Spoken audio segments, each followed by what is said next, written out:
Selamat pagi, salam Bapak Ibu yang terkasih.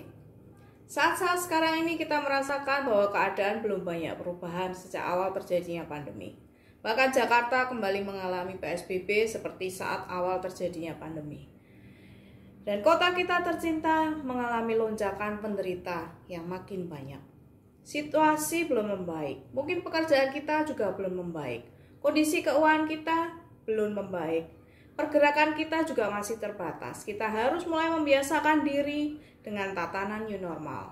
Baik anak Tuhan maupun di luar Tuhan mengalami keadaan yang sama. Musuh kita saat ini tidak terlihat. Dia juga tidak membedakan siapa yang akan dia kenai. Orang percayakah atau bukan? Tua, muda, laki-laki atau wanita, dia tidak memandang semua itu.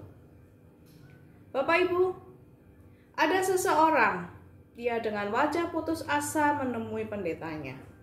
Ia berkata, "Pak Pendeta, hidup saya saat ini benar-benar hancur." Sang pendeta bertanya, "Seberapa hancur?"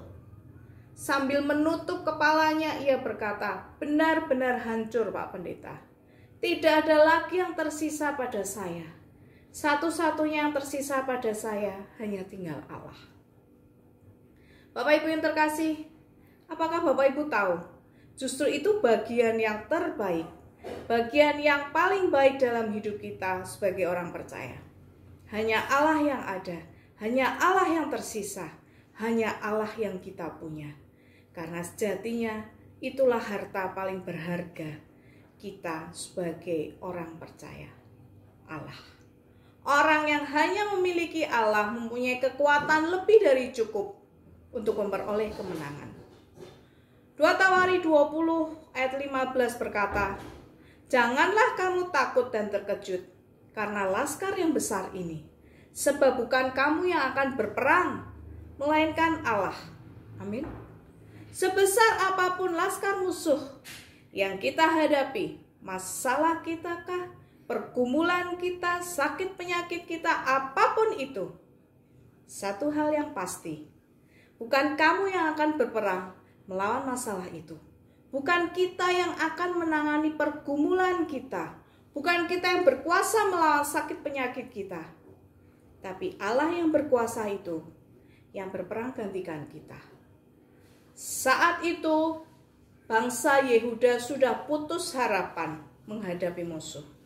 Yang tersisa hanya Allah. Tapi Raja Yosafat berkata, justru itulah sumber pengharapan kita. Bukan yang menyebabkan kita putus asa. Mereka berseru, "Kami tidak tahu lagi apa yang harus kami lakukan. Tapi mata kami tertuju kepadamu." Dan mereka menerima penggenapan janji Allah. Mereka tidak dikecewakan. Dalam peperangan ini tidak usah kamu bertempur.